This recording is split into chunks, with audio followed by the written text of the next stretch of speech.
ओम श्री गणेशाय नमः। मित्रों, आपके और आपके परिवार पर गणेश जी की कृपा सदैव बनी रहे। आज मैं आपको वैशाख चौथ की कथा सुनाने जा रही हूँ। मन को शांत और कथा को धैर्य से सुने।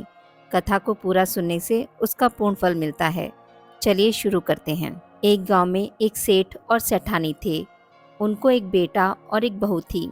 बहू बर्तन मांजकर पानी नीचे डालने जाती तो अड़ोस पड़ोस की औरतों ने उससे पूछा, आज खाने में क्या खाया? तो वह कहने लगी, बासी कुसी तरबासी। एक दिन जब वह बर्तन मांजकर पानी फेंकने गई तो रोज़ाना की तरह औरतों ने पूछा कि आज क्या खाया? तो फिर उसने यही जवाब दिया, बासी कुसी तरबासी।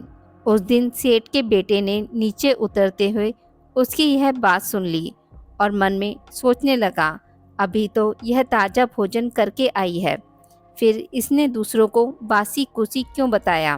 दूसरे दिन उसने माँ से कहकर खीर खांड का भोजन बनवाया। बहुत सारे पकवान बनवाए। माँ, बेटा और बहू तीनों ने बड़ी प्रसन्नता से भोजन किया। बहू बर्तन मांजकर पानी को नीचे डालने गई तो पीछे पीछे उसका आदमी भी गया। आज भी हमेशा की तरह औरतों ने पूछा, आज क्या खाया? तो उसने वही जवाब दिया, बासी कुसी तरबासी। उसके आदमी को बहुत गुस्सा आया। आज तो मेरे सामने खीर खांड का भोजन किया है, फिर भी वह बासी कुसी बता रही है। इसमें क्या रहस्य है? इस बात को समझने के लिए वह रात का इंतज़ार करने लगा। जब रात हुई और वह कमरे में आई तो उसके आदमी ने पूछा कि आज तो तूने खीर का भोजन किया, फिर भी पड़ोसी औरतों को बासी कुसी क्यों बताया? तब बहू मुस्कुराकर बोली कि आपके दादा परदादाओं की कमाई है, तो यह बासी कुसी हुई या नहीं? यह सुनकर उसके आदमी ने परदेश जाने की सोच ली तथा सुबह उठकर माँ से बोला, माँ, मैं कमाने के लिए परदेश जाऊँगा। माँ ने कहा, अपने पास बहुत धन है, तुझे परदेश जाने की क्या आवश्यकता है? लेकिन बेटे के जिद करने पर माँ ने परदेश जाने की स्वीकृति दे दी। वह कमाने के लिए परदेश चला गया।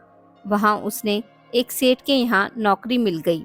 कुछ ही समय में वह सारा कामकाज करने लग गया। सेठ अपना सारा कारोबार उसे सौंपकर स्वयं तीर्थ यात्रा करने चला गया।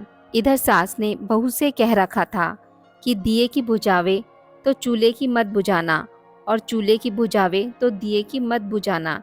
लेकिन एक दिन दोनों अग्नि बुझ गई तो बहू पड़ोस में से अग्नि लेने गई। उसने देखा कि यह पड़ोस की औरतें किसी माता का पूजन कर रही हैं। यह देखकर उसने पूछा, आप किस माता का पूजन कर रही हैं?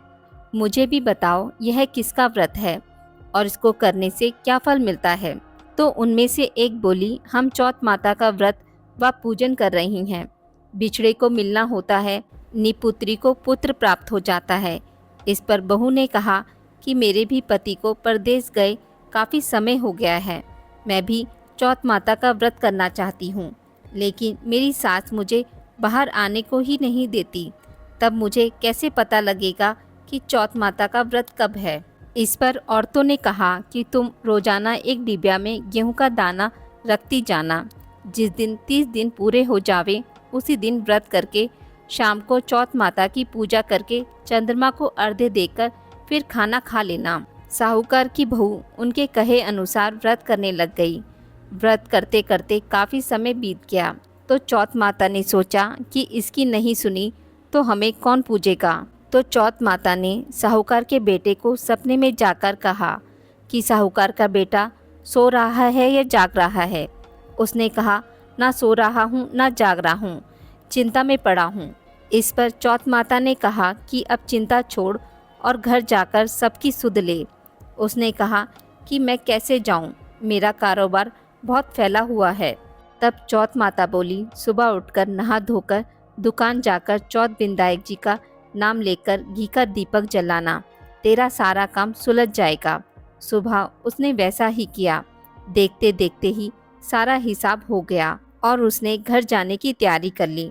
घर को रवाना हुआ तो रास्ते में एक सांप जा रहा था। उसने सांप को सिसकार दिया। सांप ने गुस्से में आकर कहा कि मैं तो अपनी 100 साल की उम्र पूरी करके मुक्ति पाने जा रहा था, तूने बाधा डाल दी, अब मैं तुझे डसूंगा। इस पर साहूकार के बेटे ने कहा कि मैं 12 साल के बाद अपनी माँ और पत्नी से मिलने जा रहा हूँ।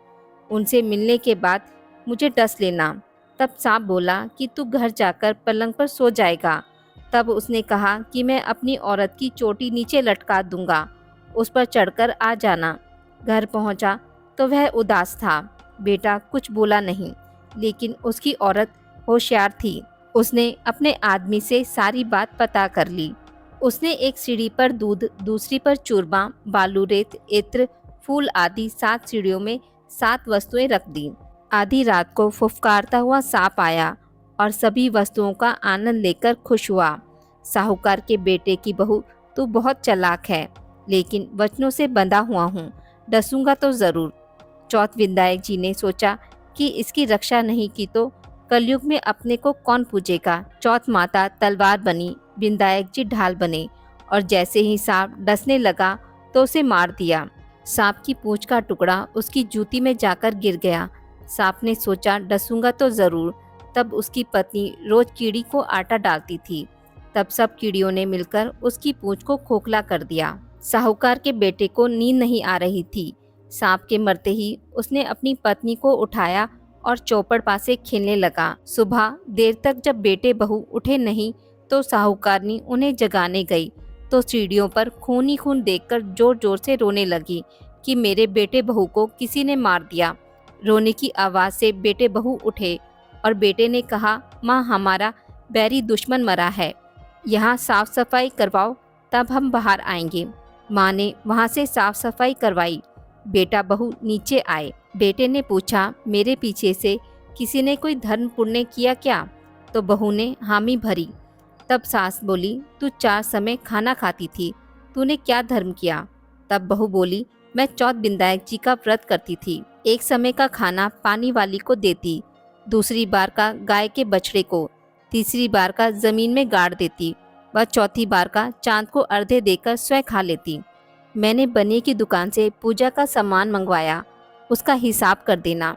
सास ने पानी वाली से पूछा तो उसने कहा, महीने की हर चौथ को मुझे खाना देती थी। बछड़े के मुंह से फूल गिरने लगे। जमीन में खोदा तो सोने के चक्र मिले। बनिए से पूछा तो उसने अपना हिसाब बताया।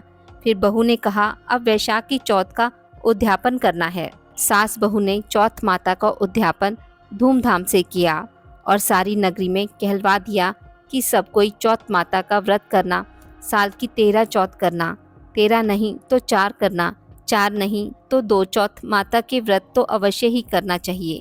हे चौथ माता, उस पर प्रसन्न हुई वैसी सब पर होना और सबकी मनोकामना पूर्ण करना, अमर सुहाग देना। बोलिए विधायक जी महाराज और चौथ माता की जय। विधायक जी की कथा। एक बुढ़िया माई रोज मिट्टी के गणेश जी की पूजा करती थी। बेचारी बुढ़िया के बनाए गणेश जी रोज गल जाते थे। उसके घर के सामने एक सेठ जी का मकान बन रहा था।